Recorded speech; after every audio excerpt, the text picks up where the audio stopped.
नमस्कार साथियों, स्वागत है आपके अपने यूट्यूब चैनल एग्जाम वेब पर। दोस्तों, जैसा कि आप सभी को पता है, यूपीएससी ईपीएफओ एग्जाम आने वाला है। बहुत ही जल्द इसका एग्जाम हो सकता है और कभी भी इसका एग्जाम कराया जा सकता है। वैसे जो संभावित तिथि है वो 30 नवंबर को बताई जा रही है कि 30 नवंबर को एग्जाम हो सकता है। तो उसी को मद्देनजर रखते हुए हम आपके लिए लेकर आए औद्योगिक संबंध का 100 प्रश्नों का महाकुंभ। इस इस प्रश्नों के अंतर्गत हम कंप्लीट इंडस्ट्रियल रिलेशन को पढ़ेंगे। मतलब संपूर्ण औद्योगिक संबंध के बारे में आज के इस सेशन में हम डिस्कस करने वाले हैं 100 क्वेश्चन के माध्यम से। और एग्जाम पॉइंट ऑफ व्यू से ये 100 के 100 क्वेश्चन आपके बहुत ही ज्यादा महत्वपूर्ण हैं। तो वीडियो को अंत तक जरूर देखिएगा। जो साथी चैनल पर नए, चैनल को सब्सक्राइब करें और बेल आइकन को प्रेस करें। इसकी पीडीएफ आपको हमारे टेलीग्राम चैनल पर मिल जाएगी, तो टेलीग्राम चैनल को जरूर ज्वाइन कर लें। डिस्क्रिप्शन बॉक्स में लिंक दी गई है। पेड कोर्सेज के लिए, ईपीएफओ के पेड कोर्सेज के लिए आप ऐप डाउनलोड कर लें। डिस्क्रिप्शन बॉक्स में उसकी भी लिंक दी गई है। अधिक जानकारी के लिए वीडियो देखिए, उसमें आपको जानकारी मिल जाएगी। चलिए स्टार्ट करते हैं। पहला क्वेश्चन देखिए क्या दिया गया है। औद्योगिक संबंध से उत्पादन में सामाजिक संबंधों का बोध होता है। इसको परिभाषित किया गया है। इसको किसके द्वारा परिभाषित किया गया है? अंतरराष्ट्रीय श्रम अध्ययन संस्थान के द्वारा। देखिए, अंतरराष्ट्रीय श्रम संगठन अलग है और श्रम अध्ययन संस्थान अलग है। दोनों ऑप्शन में दिए गए हैं। राइट ऑप्शन इसका क्या होगा? राइट आंसर क्या हो जाएगा? अंतरराष्ट्रीय श्रम अध्ययन संस्थान। अगला क्वेश्चन देखिए क्या दिया गया है। औद्योगिक संबंध होता है। औद्योगिक संबंध किसके किसके बीच में होता है? अगर हम बात करें औद्योगिक संबंध की, औद्योगिक संबंध की बात करें यानी इंडस्ट्रियल रिलेशन की बात करें, तो यह किसके किसके बीच में संबंध होता है? तो ये नियोक्ता और कर्मचारी के बीच का संबंध होता है।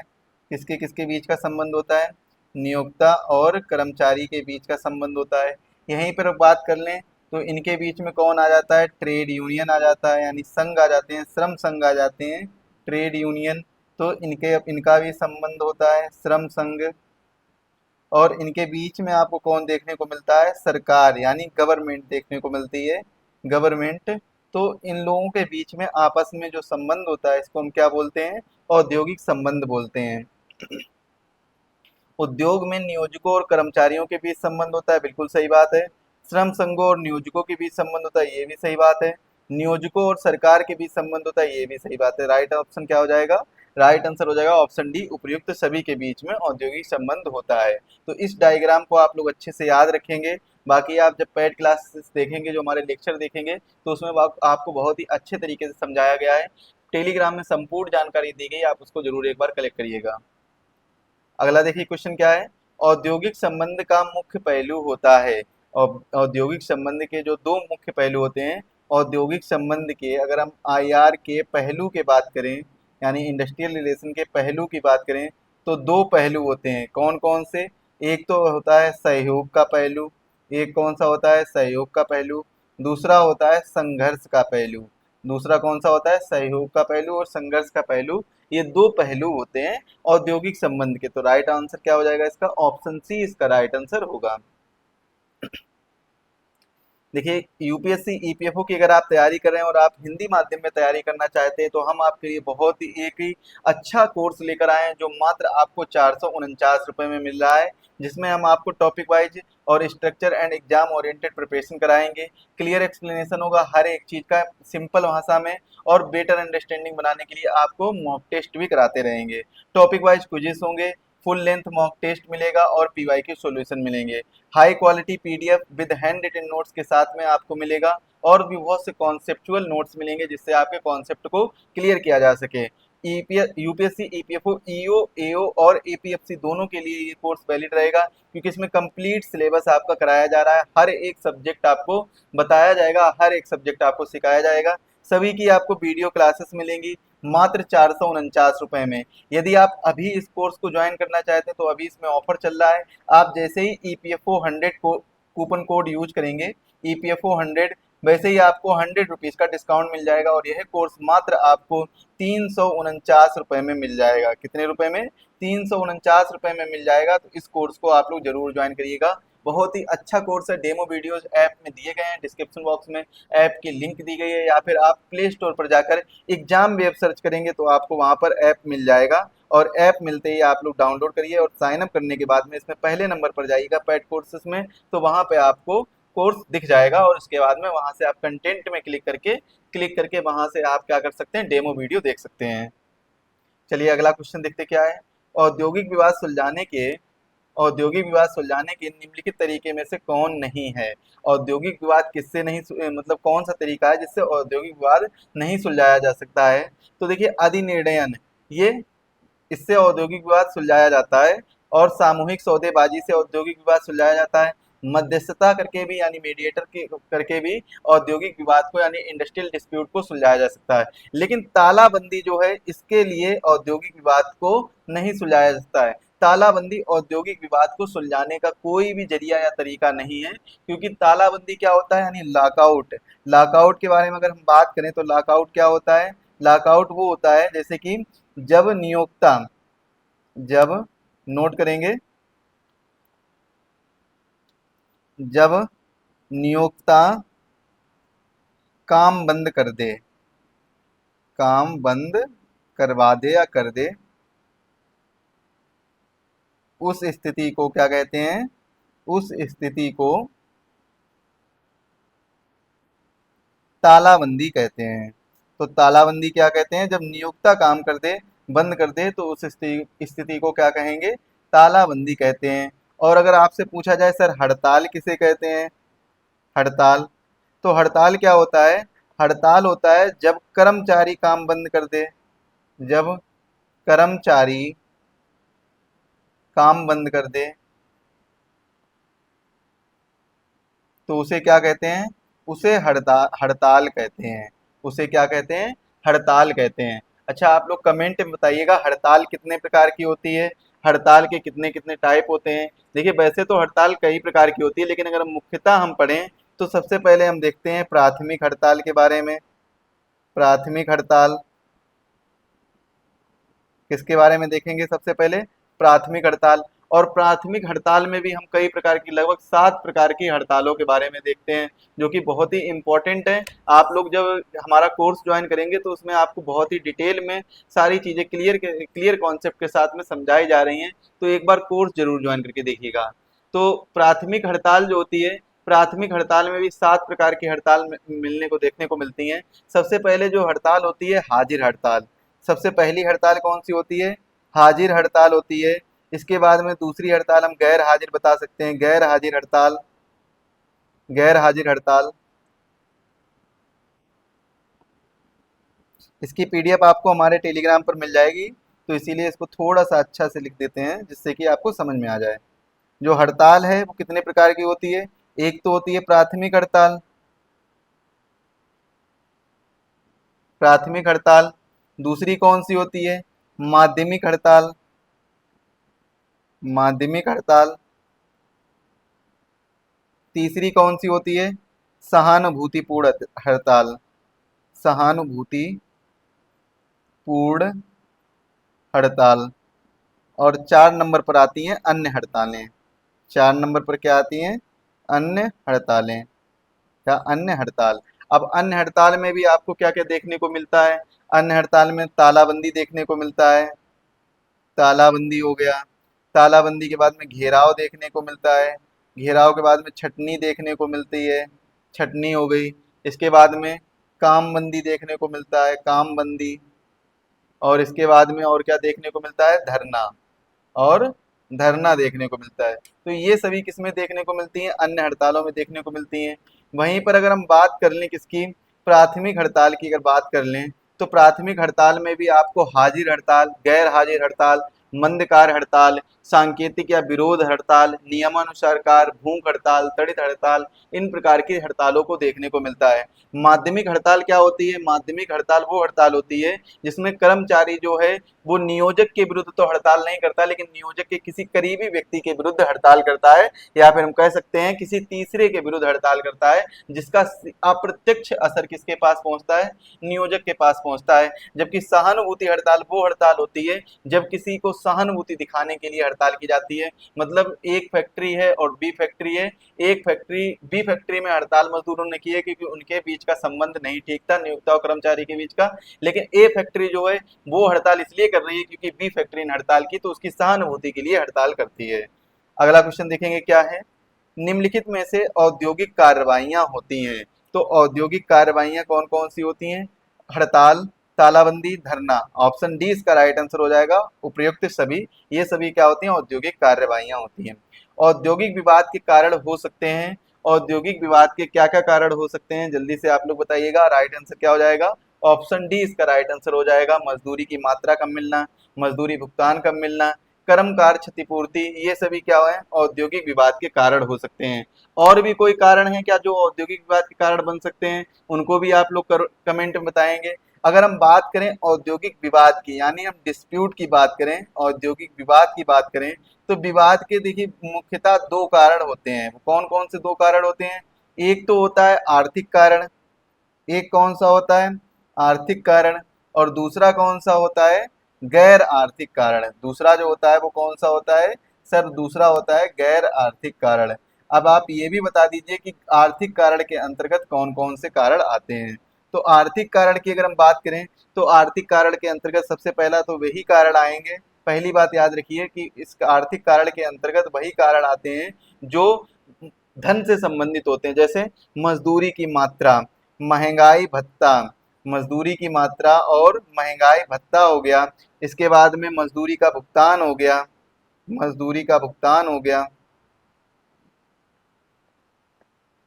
मजदूरी भुगतान हो गया। बोनस कार्य के घंटे हो गए। बोनस कार्य के घंटे। और कल्याणकारी सुविधाएं, सामाजिक सुरक्षाएं। तो ये सभी क्या है? ये सभी आर्थिक कारण के अंतर्गत आती हैं। वहीं अगर गैर आर्थिक कारण की बात करें तो श्रमिकों का शोषण होना।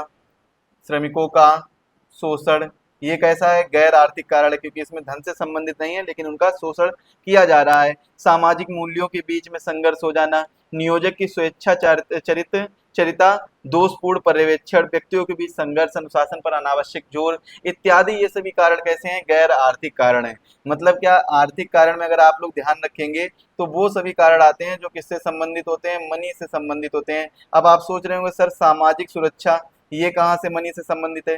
सामाजिक सुरक्षा से मतलब क्या है? जो विभिन्न प्रकार की स्कीम्स, योजनाएं वगैरह चलती हैं तो उनमें श्रमिकों की भागीदारी होनी चाहिए। मतलब जो नियोजक के द्वारा श्रमिकों के लिए उन योजनाओं में भागीदारी कराई जानी चाहिए। तो ये सभी वो किससे संबंधित होती हैं? धन से संबंधित होती हैं। तो इसीलिए ये आर्थिक कारण के अंतर्गत रखा जाता है। कल्याणकारी सुविधाएं, जितनी भी उनके कल्याण को लेकर बात हो गई, वो सभी सुविधाएं मिलनी चाहिए, तो वो क्या है? आर्थिक कारण के अंतर्गत आती हैं। तो अगर ये सभी चीजें नहीं होंगी तो विवाद भी नहीं होगा। विवाद होता कब है? जब नियोक्ता और कर्मचारी के बीच में, यानी एम्प्लॉयर और एम्प्लॉय के बीच में, एम्प्लॉयर और एम्प्लॉय के बीच में, इनके आपस में बीच में क्या हो जाए? मतभेद पैदा हो जाए। और यही मतभेद जब बड़ा रूप धारण कर लेता है तो वो क्या बन जाता है बाद में? अंततः वो बाद में विवाद बन जाता है, डिस्प्यूट हो जाता है। और जब डिस्प्यूट होता है तो ये किसका कारण बनता है? तो डिस्प्यूट जो कारण बनता है वो किसका कारण बनता है? वो बनता है हड़ताल का कारण बनता है। हड़ताल के साथ साथ में तालाबंदी का कारण बनता है। और जितने भी मतलब आपको बताइए तो इन सभी चीजों के कारण बनते हैं। हड़ताल हो गया, तालाबंदी हो गई, घेराव हो गया, धरना प्रदर्शन हो गया, ये सभी का कारण बनता है कौन? विवाद। विवाद इन सभी का कारण बनता है। अगला क्वेश्चन देखेंगे क्या दिया गया है। औद्योगिक विवाद सुलझाने के निम्नलिखित में से कौन से तंत्र नहीं है? तो औद्योगिक विवाद कौन नहीं सुलझाता है? औद्योगिक विवाद सर्वोच्च न्यायालय नहीं सुलझाता है। अधिकरण की अगर बात कर लें, और यानी ट्रिब्यूनल, श्रम न्यायालय, लेबर कोर्ट और सुलह अधिकारी, ये सभी क्या हैं? ये सभी औद्योगिक विवाद सुलझाते हैं। लेकिन सर्वोच्च न्यायालय औद्योगिक विवाद को नहीं सुलझाता है। औद्योगिक विवाद को सुलझाने के लिए सर्वोच्च न्यायालय का कोई भी रोल नहीं होता है। ये चीज आप लोग याद रखेंगे। लेबर कोर्ट का रोल होता है लेकिन सर्वोच्च न्यायालय यानी सुप्रीम कोर्ट ऑफ इंडिया का कोई रोल नहीं होता है। अगर हाँ, अगर औद्योगिक विवाद कोई ऐसा रीजन हो जिसमें कहीं ना कहीं श्रमिकों के कल्याण या वेलफेयर की बात हो रही हो, और या फिर संविधान का उल्लंघन किया जा रहा हो, जैसे मान लीजिए संविधान का उल्लंघन कैसे किया जा रहा है? एक खान है और उस खान में 14 साल से कम बच्चों को के लिए क्या किया जा रहा है? उनको काम पे लगाया जा रहा है। अब देखिए संविधान में तो साफ साफ मना है ना, फंडामेंटल राइट्स में, कि 14 वर्ष से कम उम्र के बच्चों को खान में काम करने की कोई वो जरूरत नहीं पड़े, मतलब काम करना अनिवार्य नहीं माना जाएगा। उनको पढ़ाई का अधिकार है, एजुकेशन का राइट्स है। तो इसमें क्या देखने को मिलता है? अगर ऐसे नियम नहीं पालन करती है कंपनी या नियोजक या नियोक्ता जो है वो ऐसे नियम नहीं पालन करता है तो क्या है? तब सर्वोच्च न्यायालय इसमें अपनी दखल अंदाजी करेगा, अन्यथा सर्वोच्च न्यायालय का यहाँ पर कोई रोल नहीं होता औद्योगिक विवाद को सुलझाने के लिए। औद्योगिक विवाद को तो देखिए अधिकरण हो गया, श्रम न्यायालय हो गया और सुलह अधिकारी हो गए, ये सभी लोग सुलझाते हैं। बाकी औद्योगिक विवाद अधिनियम 1947 के अंतर्गत और इसका संशोधन अधिनियम 2010 के अंतर्गत और इसके बाद में जो संहिता आई है 2020 में, इसके अंतर्गत हम डिटेल से सारी चीजें समझेंगे। आप लोग हमें कमेंट में बताइएगा कि आपको कौन कौन से सब्जेक्ट की नीड है, वही सब्जेक्ट की क्लासेस आपको प्रॉपर वे में आपको यूट्यूब चैनल पर मिल जाएगी। तो आप लोग जल्दी से जल्दी कमेंट में बताइएगा कि आपको प्रॉपर कौन कौन से सब्जेक्ट की रिक्वायरमेंट है जिनको आपको पूरा करना होगा, तो वही आपको पूरा करा दिया जाएगा, कंप्लीट सिलेबस पूरा करा दिया जाएगा। चलिए आगे देखते हैं। क्वेश्चन नंबर 8 क्या दिया गया है, निम्नलिखित में से कौन सा सुमेलित नहीं है, ये पूछा गया है, निम्नलिखित में से कौन सा सुमेलित नहीं है। तो राइट आंसर इसका क्या हो जाएगा, श्रमिक जांच समिति 1938 जो है ये सुमेलित नहीं है। बाकी औद्योगिक विवाद अधिनियम 1947 में आया था, कर्मकार क्षतिपूर्ति अधिनियम 1923 में आया था, शाही श्रम आयोग 1929 में आया था। तो ये तीनों सुमेलित हैं, लेकिन श्रमिक जांच समिति जो है वो सुमेलित नहीं है।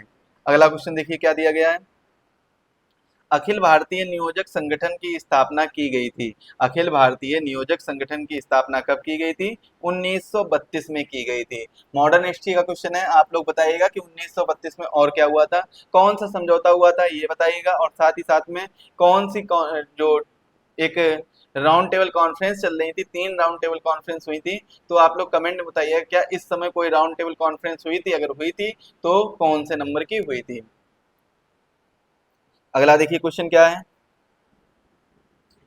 LIN का पूर्ण रूप क्या है। LIN का पूर्ण रूप क्या है, लेबर आइडेंटिफिकेशन नंबर। क्या है, लेबर आइडेंटिफिकेशन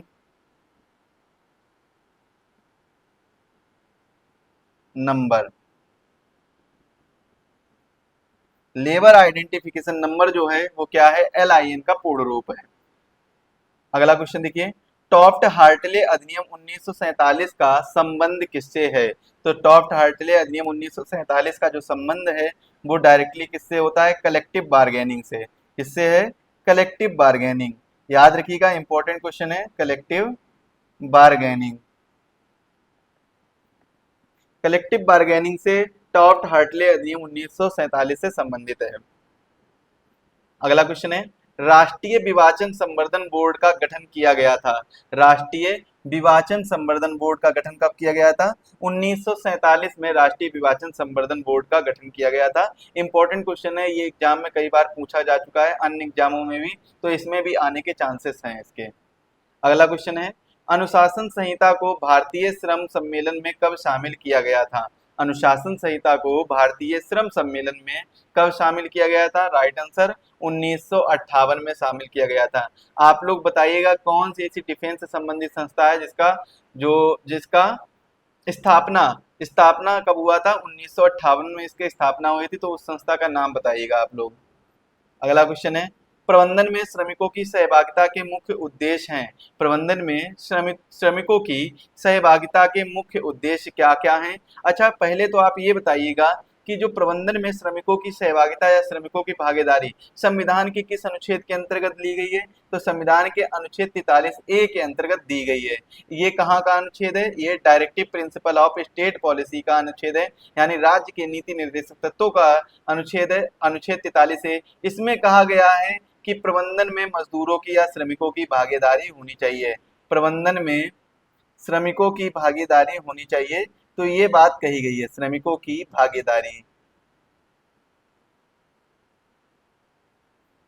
प्रबंधन में श्रमिकों की भागीदारी होनी चाहिए, ये बात किसमें कही गई, DPSP के अनुच्छेद 43A के अंतर्गत ये बात कही गई है। इसका आंसर देखिए क्या होगा, प्रबंधन में श्रमिकों की सहभागिता के मुख्य उद्देश्य क्या क्या हैं। राइट आंसर इसका क्या हो जाएगा, देखिए औद्योगिक प्रजातंत्र को प्रोत्साहन देना, औद्योगिक उत्पादकता में वृद्धि करना, संघर्ष की रोकथाम करना, ये सभी जो है वो क्या है, प्रबंधन में श्रमिकों की सहभागिता के मुख्य उद्देश्य माने जाते हैं। अच्छा, ऐसा क्यों किया गया है, इसके बारे में भी जान लेते हैं। देखिए पहले क्या होता था, नियोक्ता जो है वो अपने मनमानी करता था, नियोक्ता जो है वो क्या करता था, अपनी मनमानी करता था। लेकिन इसके बाद में लेबर ने क्या कर दिया, लेबर ने अपना ट्रेड यूनियन बनाना स्टार्ट कर दिया, यूनियन बनाना स्टार्ट कर दिया। अब यही ट्रेड यूनियन क्या करेगा, अब ये ट्रेड यूनियन नियोक्ता के साथ मिलकर मैनेजमेंट में काम करेगा। मतलब मैनेजमेंट में देखेगा, मैनेजमेंट में सहभागिता करेगा अपनी। अब ये सहभागिता से क्या होगा, सबसे पहला तो ये होगा कि इनके बीच में, नियोक्ता और लेबर के बीच में जो संबंध है वो तो अप्रत्यक्ष संबंध बन जाएगा, लेकिन इसका फायदा ये होगा, सबसे इम्पोर्टेंट फायदा, कि इनके बीच में संबंध हमेशा स्थापित बना रहेगा। भले ही वो अप्रत्यक्ष संबंध हो, लेकिन संबंध स्थापित बना रहेगा, क्योंकि लेबर अपनी बात डायरेक्टली नियोक्ता से नहीं कह सकता है, लेकिन लेबर अपनी बात ट्रेड यूनियन से डायरेक्टली कह सकता है। अब ट्रेड यूनियन क्या है, ट्रेड यूनियन अपनी बात को, लेबर की बात को और अपनी बात को नियोक्ता के सामने रखेगा, और नियोक्ता जो भी निर्णय लेगा वो ट्रेड यूनियन को बता देगा, और ट्रेड यूनियन क्या करेगा, वापस से लेबर के सामने रखेगा। तो इस प्रकार से अप्रत्यक्ष संबंध बना हुआ है, लेकिन संबंध तो बना हुआ है। ये बात तो सत्य है कि संबंध तो बना हुआ, भले वो अप्रत्यक्ष संबंध क्यों ना बना हो। इसमें क्या और क्या फायदा होता है। अब अगर मान लीजिए, अगर नियोक्ता ने कोई भी ऐसा काम किया, मतलब मैनेजमेंट टीम में शामिल शामिल किया किसको, लेबर, लेबर को, या फिर कह सकते हैं ट्रेड यूनियन को, तो अब वहां पर जो भी निर्णय लिए जाएंगे, अगर निर्णय लेबर के वेलफेयर को लेकर नहीं हुए, तो ट्रेड यूनियन क्या करेगा, ट्रेड यूनियन कहेगा कि लेबर के वेलफेयर के लिए निर्णय लीजिए, वरना वरना क्या होगा, वरना वो लोग शामिल नहीं होंगे। मतलब ये है कि वो मना कर देंगे सीधे सीधे, उस निर्णय को स्वीकार नहीं करेंगे। और जब उस निर्णय को स्वीकार नहीं करेंगे तो वो क्या हो जाएगा, तब नियोक्ता को अपने निर्णय बदलने होंगे, और नियोक्ता ने अपने निर्णय बदल लिया तो ना ही तो धरना होगा, ना ही तो हड़ताल होगी, ना ही तो तालाबंदी होगी, लेकिन काम चलता रहेगा। तो ट्रेड यूनियन मैनेजमेंट में शामिल हो गया, तो इसका ये फायदा हो गया। अब जब हड़ताल धरना कुछ नहीं होगी, संबंध स्थापित बना रहेगा, प्रजातंत्र को प्रोत्साहन मिलता रहेगा, तो इसके बाद में प्रोडक्टिविटी भी तो बढ़ेगी। जब कुछ होगा नहीं, मतलब अगर मान लीजिए कोई विवाद नहीं हो रहा है, तो इससे क्या होगा, प्रोडक्टिविटी बढ़ेगी, और जब प्रोडक्टिविटी बढ़ेगी तो प्रोडक्टिविटी के बाद में जो हमारी इकोनॉमी है, इकोनॉमी यानी इंडिया की जो इकोनॉमी है वो भी बढ़ेगी, देश का आर्थिक और समृद्धि होगी, देश की इकोनॉमिकल इकोनॉमिकल ग्रोथ होगी। ये चीज आप लोग मान के रखिए, बिल्कुल सत्य बात है। और संघर्ष को की रोकथाम होगी, मतलब जो बीच में संघर्ष चलते रहते हैं, हड़ताल हो गया, तालाबंदी हो गई, घेराव हो गया, छटनी हो गई, कामबंदी हो गई, ये सभी संघर्ष वहां पर नहीं होंगे, काम चलता रहेगा, और जब काम चलता रहेगा तो प्रोडक्टिविटी भी उतनी ज्यादा होती रहेगी। अगला क्वेश्चन है, भारत में प्रबंध में श्रमिकों की सहभागिता की योजनाओं को में सुमेलित नहीं है, तो कौन सी जो योजना है वो सुमेलित नहीं है। इसका राइट आंसर क्या हो जाएगा, औद्योगिक नीति प्रस्ताव 1948, ये सुमेलित नहीं है। बाकी संयुक्त प्रबंध परिषद 1958 में आया था, 20 सूत्री कार्यक्रम 1975 में आया था, कार्य समिति 1947 में लागू की गई थी, तो ये सभी सुमेलित है। बाकी औद्योगिक संबंध नीति प्रस्ताव ये सुमेलित नहीं है, तो इसका राइट आंसर क्या हो जाएगा, राइट आंसर ऑप्शन डी इसका राइट आंसर हो जाएगा। अगला क्वेश्चन देखिए क्या दिया गया है, औद्योगिक संबंध को प्रभावित करने वाले कारक निम्नलिखित में से कौन से नहीं हैं। तो औद्योगिक संबंध को कौन से कारक हैं जो प्रभावित नहीं करते हैं, वो व्यक्तिगत कारक हैं जो प्रभावित नहीं करते औद्योगिक संबंध को। बाकी आर्थिक कारण प्रभावित करता है, वैश्विक कारण भी प्रभावित कर सकता है, सामाजिक कारण भी प्रभावित कर सकता है। औद्योगिक संबंधित संबंध को प्रभावित करने वाले कौन कौन से कारक हैं, आर्थिक कारण, वैश्विक कारण, सामाजिक कारण और गैर आर्थिक कारण वगैरह, ये हम कह सकते हैं। तो व्यक्तिगत कारण जो है वो औद्योगिक संबंध को प्रभावित नहीं करेगा। याद रखिएगा, राइट आंसर क्या हो जाएगा, ऑप्शन सी इसका राइट आंसर होगा। अगला क्वेश्चन है, औद्योगिक संबंध के किस परिप्रेक्ष्य में यानी किस पर्सपेक्टिव में प्रबंधन, कर्मचारी और संगठन के बीच सभी सदस्य समान उद्देश्य साझा करते हैं। तो कौन सा परिप्रेक्ष्य है, एकात्मक परिप्रेक्ष्य है। कौन सा परिप्रेक्ष्य, यूनिटरी पर्सपेक्टिव, यूनिटरी पर्सपेक्टिव।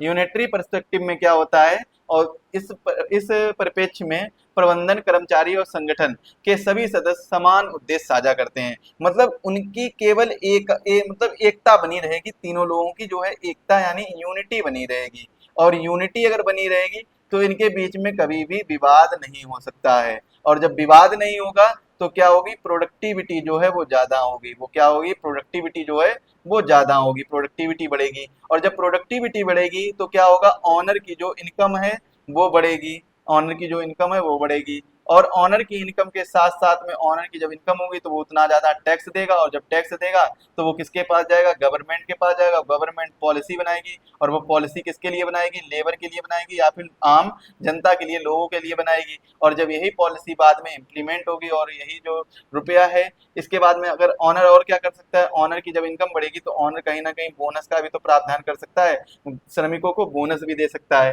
तो ये सभी चीजें आपको देखने को मिलेंगी। एकात्मक परिप्रेक्ष्य यही कहता है कि प्रबंधन कर्मचारी और संगठन के बीच सभी सदस्य जो हैं वो एक समान यानी एक ही सिंगल पर्पज को साझा करेंगे। सिंगल पर्पज को मतलब सिंगल पर्पज ही उनके पास होगा। क्या क्या सिंगल पर्पज हो सकता है? प्रोडक्टिविटी को बढ़ाना। अगला क्वेश्चन देखिए क्या दिया गया है। पूंजीवादी समाज औद्योगिक संबंध के किस परिप्रेक्ष्य के अंतर्गत आता है? पूंजीवादी समाज जो है वो औद्योगिक संबंध के किस परिप्रेक्ष्य के अंतर्गत आता है? राइट आंसर क्या हो जाएगा? मार्क्सवादी परिप्रेक्ष्य के अंतर्गत आता है। औद्योगिक संबंध का वह परिप्रेक्ष्य जो नियोजकों और श्रमिकों के बीच संघर्ष को दर्शाता है वो क्या कहलाता है? राइट आंसर होगा बहुलवादी परिप्रेक्ष्य कहलाता है। औद्योगिक संबंध का वह परिप्रेक्ष्य जो नियोजकों और श्रमिकों के बीच संघर्ष को दर्शाता है। किसके किसके? नियोजकों और श्रमिकों के बीच में आपस में यदि कोई संघर्ष हो रहा है तो इस संघर्ष को दर्शाएगा वो कौन सा परिप्रेक्ष्य होगा? बहुलवादी परिप्रेक्ष्य होगा। अगला क्वेश्चन देखिए क्या दिया गया है। श्रमिकों के विचार एवं उनके अभिव्यक्ति की स्वतंत्रता औद्योगिक संबंध के निम्नलिखित दृष्टिकोण के अंतर्गत आती है? तो कौन से दृष्टिकोण के अंतर्गत आती है? मानव संबंधी दृष्टिकोण के अंतर्गत आती है। श्रमिकों के विचार और अभिव्यक्ति की स्वतंत्रता जो है वो मानव संबंधी दृष्टिकोण के अंतर्गत आती है। और मैंने थ्योरी सेक्शन में आपको कंप्लीट थ्योरी बताई है जिसमें दृष्टिकोण हो गया, परिप्रेक्ष्य हो गया, मतलब जितने भी दृष्टिकोण हैं वो सभी बताए हैं और जितने भी परिप्रेक्ष्य हैं वो सभी आपको वहां पर डिस्कस किए हैं। तो एक बार वीडियो जरूर देखिएगा, डेमो वीडियो। अगर आपको पसंद आ रहा है तो क्लास को जरूर ज्वाइन करिएगा, बहुत ही इंपॉर्टेंट है आपके लिए अगर आप तैयारी कर रहे हैं, क्योंकि सबसे ज्यादा सिलेबस है और सिलेबस को बहुत ही आसान तरीके से सिंपल वे में, सिंपल भाषा में, हिंदी भाषा में आपको समझाने के लिए हम और हमारी टीम आपके सामने लेकर आई है कंप्लीट रिवीजन कोर्स। साथ ही साथ में हम कंप्लीट कोर्स आपको कराने वाले हैं। कंप्लीट वीडियो लेक्चर मिलेंगे रिकॉर्डेड फॉर्मेट में, लाइव डाउट सेशन होगा, तो ऐसे अन्य सभी सुविधाएं भी आपको मिलेंगी। टेस्ट सीरीज मिलेगी, मॉक टेस्ट मिलेंगे, पीडीएफ टेस्ट मिलेंगे, साथ ही में कंप्लीट रिवीजन पीडीएफ भी आपको मिलेंगी जिससे आप रिवीजन कर सकें। हैंड रिटन नोट्स के साथ में आपको पीडीएफ दी जाएंगी। अगला क्वेश्चन देखिए क्या है। सामूहिक सौदेबाजी आपसी बातचीत उदाहरण है। किसका उदाहरण है? अगर सामूहिक सौदेबाजी की बात करें या आपसी बातचीत बात करें तो यह किसका उदाहरण है? बीवी गिरी दृष्टिकोण का उदाहरण है। अगला क्वेश्चन है, गांधीवादी दृष्टिकोण से संबंधित है। गांधीवादी दृष्टिकोण से कौन कौन संबंधित है? सत्य, अहिंसा और गैर कब्जे, ये तीनों संबंधित है। तो राइट आंसर ऑप्शन डी हो जाएगा। श्रम कल्याण समिति का गठन कब किया गया था? श्रम कल्याण समिति का गठन किया गया था 1969 में। श्रम कल्याण का मुख्य उद्देश्य क्या होता है? श्रमिकों की शारीरिक स्थितियों में सुधार लाना, श्रमिकों की नैतिक स्थितियों में सुधार लाना और मानसिक स्थितियों में सुधार लाना, ये सभी इसके उद्देश्य हैं। तो ऑप्शन डी इसका राइट आंसर होगा। श्रम कल्याण संबंधी सेवाएं हैं। श्रम कल्याण संबंधी सेवाएं कौन कौन सी हैं? राइट आंसर क्या हो जाएगा? स्वास्थ्य, आवास, सामाजिक सुरक्षा। ऑप्शन डी इसका राइट आंसर होगा। विटले कमीशन का गठन किया गया था। तो यहाँ पर देखिए क्वेश्चन पूछा गया विटले कमीशन का गठन किया गया था, तो कब गठन किया गया था? 1929 को। अगर क्वेश्चन पूछा जाए विटले कमीशन ने अपनी रिपोर्ट कब पेश की, रिपोर्ट पेश की, तो रिपोर्ट पेश की थी, कब पेश की थी? 1932 में। 1932 में विटले कमीशन ने अपनी रिपोर्ट पेश की थी। अगला क्वेश्चन है, भविष्य के लाभ की आशा कल्याणकारी गतिविधियों को प्रेरित करती हैं, इसका संबंध है। तो इसका संबंध डायरेक्टली संबंध किससे देखने को मिलता है? श्रम कल्याण के धार्मिक सिद्धांत से देखने को मिलता है। द पुलिस थ्योरी से नहीं मिलेगा, मनोवैज्ञानिक दृष्टिकोण से भी नहीं, सिद्धांत से नहीं मिलेगा, सामाजिक दृष्टिकोण के सिद्धांत से भी नहीं मिलेगा। राइट आंसर क्या हो जाएगा? श्रम कल्याण के धार्मिक सिद्धांत से देखने को मिलेगा। भविष्य के लाभ की आशा कल्याणकारी गतिविधियों को प्रेरित करती है। श्रम कल्याण के ट्रस्टीशिप सिद्धांत को जाना जाता है। श्रम कल्याण के ट्रस्टीशिप सिद्धांत को किस नाम से जाना जाता है? पैतृक सिद्धांत के नाम से जाना जाता है। जो ट्रस्टीशिप सिद्धांत है इसको किस नाम से जाना जाता है? पैतृक सिद्धांत के नाम से जाना जाता है। अगला क्वेश्चन है, ऐसे कल्याणकारी कार्य जिसमें श्रम की दक्षता और उत्पादकता को सुरक्षित और संरक्षित और विकसित करने के साधन के रूप में उपयोग किया जाता है, वह क्या कहलाता है? वह कौन सी थ्योरी या वह कौन सा सिद्धांत कहलाता है? राइट आंसर क्या हो जाएगा? दक्षता का सिद्धांत। यहाँ पर श्रम की दक्षता की बात हो रही है, द फंक्शनल थ्योरी की बात हो रही है, यानी कोई ना कोई फंक्शन करने की बात हो रही है, कार्य करने की बात हो रही है। तो दक्षता यानी मतलब क्या होता है? किसी भी व्यक्ति या किसी भी लेबर के बीच में उसकी क्या क्वालिटी है उसके बारे में बात हो रही है। तो ऐसे कल्याणकारी कार्य जिसमें श्रम की दक्षता और उत्पादकता को सुरक्षित और संरक्षित और विकसित करने के साधन शामिल होते हैं, उनको कौन सा सिद्धांत कहते हैं? द फंक्शनल थ्योरी या दक्षता का सिद्धांत भी कहते हैं। अगला क्वेश्चन है, सर्वप्रथम भारतीय श्रम विवाद अधिनियम बनाया गया। तो सबसे पहले श्रम विवाद अधिनियम कब बनाया गया था? इसका राइट आंसर क्या हो जाएगा? 1929 में बनाया गया था। औद्योगिक विवाद अधिनियम 1947 की धारा 19 ए के तहत कानूनी मान्यता दी गई है। तो धारा 19 ए के तहत किसको कानूनी मान्यता दी गई है? राइट आंसर इसका क्या हो जाएगा? कानूनी मान्यता दी गई है अनुशासन संहिता को। राइट आंसर ऑप्शन ए इसका राइट आंसर हो जाएगा, अनुशासन संहिता को कानूनी मान्यता दी गई है। हड़ताल के आर्थिक कारण हैं। हड़ताल के आर्थिक कारण मैंने अभी आपको थोड़ी देर पहले ही बताया था। आर्थिक सुरक्षा हो गया, बोनस हो गया, कार्य के घंटे हो गए, ये सभी क्या है? ये हड़ताल के आर्थिक कारण आते हैं। आप सोच रहे होंगे कि सर कार्य के घंटे हड़ताल के आर्थिक कारण कैसे आते हैं? तो ऐसे आते हैं, मान लीजिए कि जो ड्यूटी टाइम है वो 8 घंटे का है, 8 आवर का है, लेकिन अगर जो कार्य है वो कितने आवर कराया जा रहा है? 10 घंटे कराया जा रहा है, और जबकि जो 2 घंटे एक्स्ट्रा कराया जा रहा है इसकी कोई भी पेमेंट नहीं की जा रही है। क्या नहीं की जा रही है? पेमेंट नहीं की जा रही है। और जहां पर पेमेंट की बात आती है वो किससे संबंधित होता है? मनी से संबंधित होता है। और जहां पर मनी की बात आती है वो क्या है? आर्थिक कारण बन जाता है। ये हड़ताल का आर्थिक कारण समझा जा सकता है। तो राइट आंसर क्या हो जाएगा? उपयुक्त सभी। निम्नलिखित को सुमेलित करें। इसको सुमेलित करना है और बताना है क्या है। देखिए मैंने आपको तालाबंदी के बारे में बताया, तो तालाबंदी है तो ये किसके द्वारा की जाती है? तालाबंदी की जाती है नियोजकों द्वारा काम बंद करना या काम ठप करना। तो तालाबंदी किसके द्वारा होती है? नियोजकों के द्वारा होती है। अब यहाँ पर आप लोग देखिएगा कि जो तालाबंदी है यानी ए ऑप्शन है, इसमें 3 नंबर कहाँ कहाँ पर बैठ रहा है? तो ऑप्शन ए में केवल बैठ रहा है। यानी जो ए है तालाबंदी वो 3 नंबर केवल ऑप्शन ए में बैठ रहा है, बाकी तो सब कट ही जाएंगे, कोई इसका राइट आंसर नहीं। तो ऑप्शन ए इसका राइट आंसर बनेगा। बाकी तो आप लोग पता कर लीजिए। देखिए घेराव, घेराव क्या होता है? घेराव होता है मांगों की पूर्ति के लिए उच्च अधिकारियों को रोकना, घेरा लगा लेना, तो ये इसे क्या कहते हैं? घेराव कहते हैं। धरना क्या होता है? धरना कर्मचारी नियोजकों के सामने बैठते हैं और तथा सभी को अवगत कराते हैं, सभी बातें अपनी अवगत कराते हैं। कामबंदी क्या होता है? कामबंदी होता है नियोजकों की असमर्थता के कारण कर्मचारियों की छटनी करना, ये कामबंदी के अंतर्गत आता है। अब देखिए छटनी के भी कई नियम हैं। जैसे कि पहला नियम क्या है कि 7 दिन पहले नोटिस देना होगा। कितने दिन पहले? 7 दिन पहले नोटिस देना होगा। अगर किसी प्रतिष्ठान में 50 से ज्यादा और 100 से कम श्रमिक कार्यरत हैं, तो इसमें क्या है? तो इसमें मुआवजा का प्रावधान है, मुआवजा देना होगा। अगर किसी प्रतिष्ठान में कोई भी श्रमिक 1 साल से ज्यादा काम कर रहा है, 1 साल से लगातार काम कर रहा है, लगातार लगातार काम कर रहा है, तो उसे क्या है? उसे भी मुआवजा देना पड़ेगा। काम कर रहा है तो उसे भी क्या करना पड़ेगा? मुआवजा देना पड़ेगा।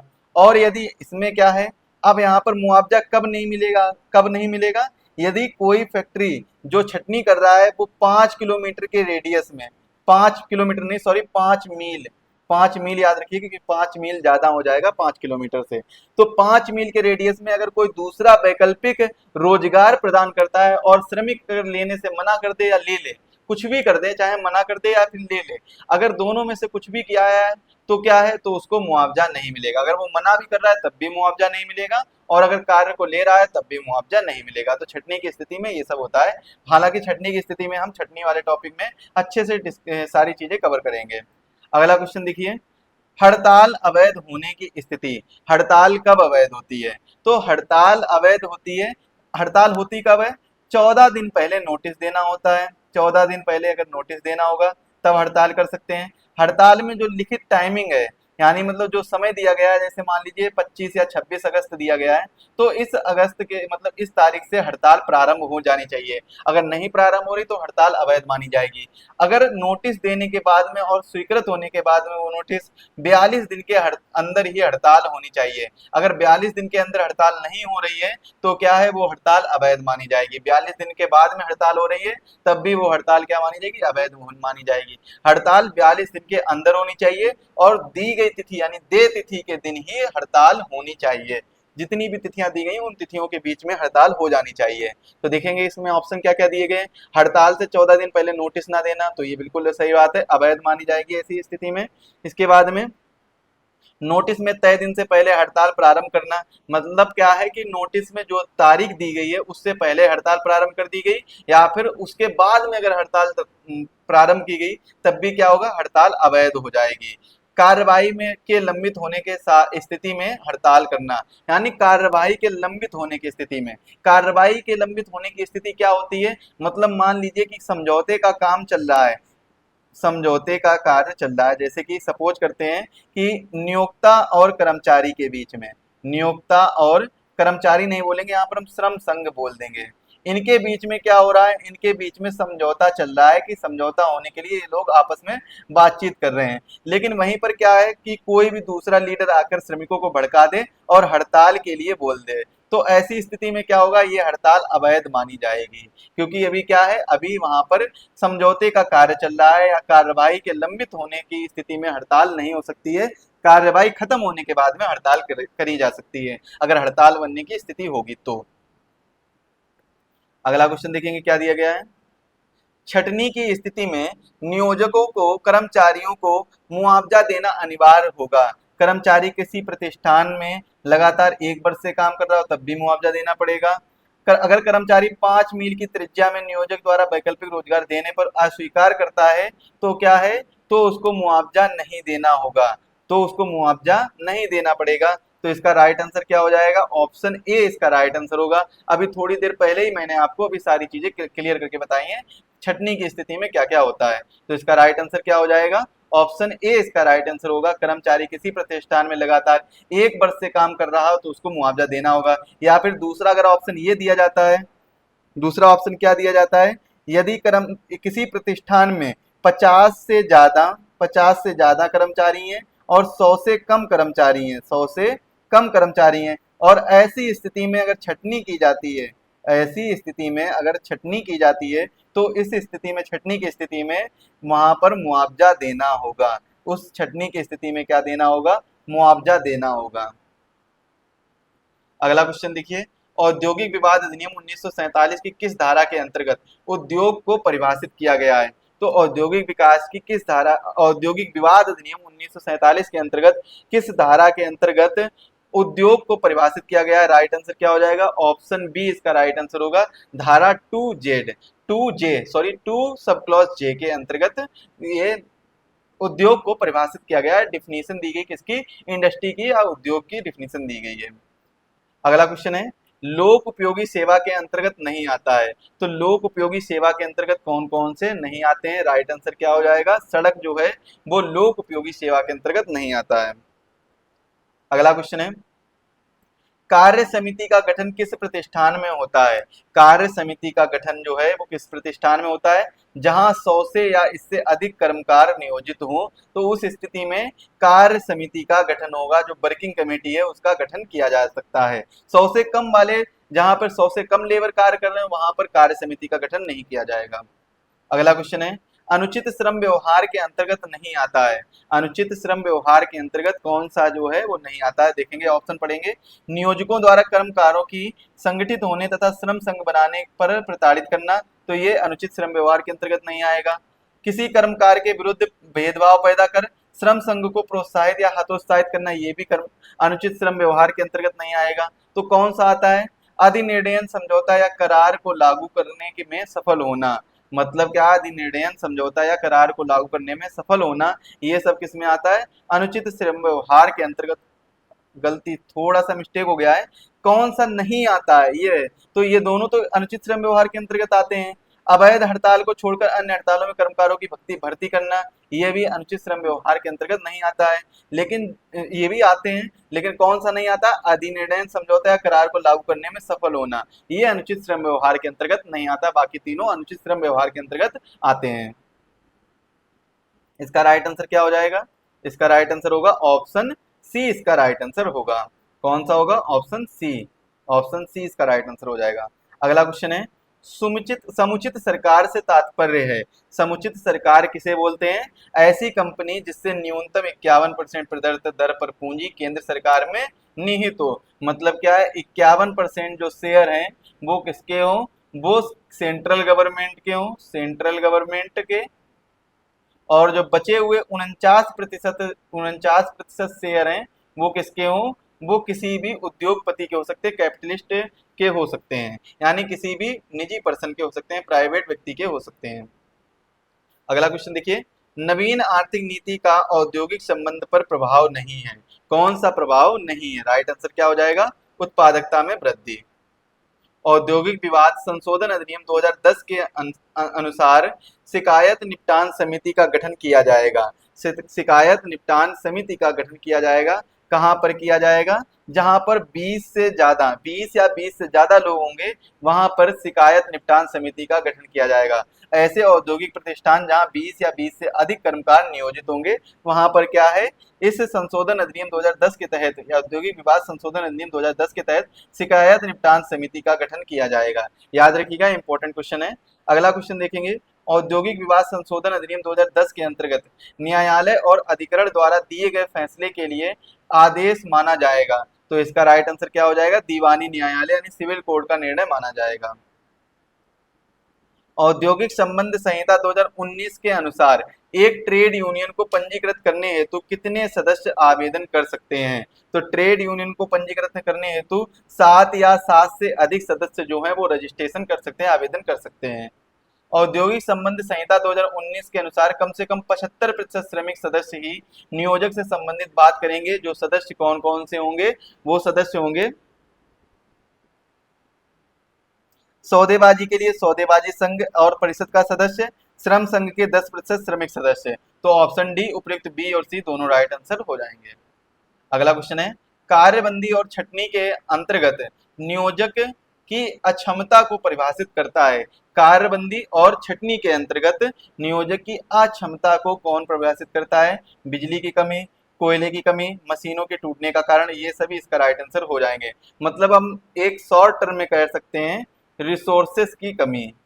रिसोर्सेस यानी संसाधन की कमी, संसाधन की कमी। तो ये इसका राइट आंसर हो जाएगा। अगला क्वेश्चन है, किसी प्रतिष्ठान के कर्मचारी को हड़ताल पर जाने के लिए कितने दिन पूर्व नोटिस देना होगा? तो कितने दिन पूर्व नोटिस देना होगा? किसी प्रतिष्ठान के कर्मचारी को हड़ताल पर जाने के लिए कितने दिन पूर्व जो है नोटिस देना होगा? राइट आंसर इसका क्या हो जाएगा? ऑप्शन बी इसका राइट आंसर हो जाएगा, 60 दिन पहले नोटिस देना होगा। अगला क्वेश्चन है, औद्योगिक संबंध संहिता 2019 की अनुसूची में सूचीबद्ध मामलों पर स्थायी आदेश तैयार करना होगा। राइट आंसर क्या हो जाएगा? कब तैयार करना होगा? ऐसे प्रतिष्ठान जिसमें 100 या उससे अधिक श्रमिक कार्यरत हो, तो इसके अंतर्गत सूचीबद्ध मामलों पर स्थायी आदेश तैयार करना होगा। अगला क्वेश्चन है, औद्योगिक संबंध संहिता के अनुसार कार्यबंदी की स्थिति में क्षतिपूर्ति दिया गया है, क्षतिपूर्ति दिया जाएगा। तो किसको किसको क्षतिपूर्ति दिया जाएगा? मूल वेतन और महंगाई भत्ते का 50% क्षतिपूर्ति दी जाएगी।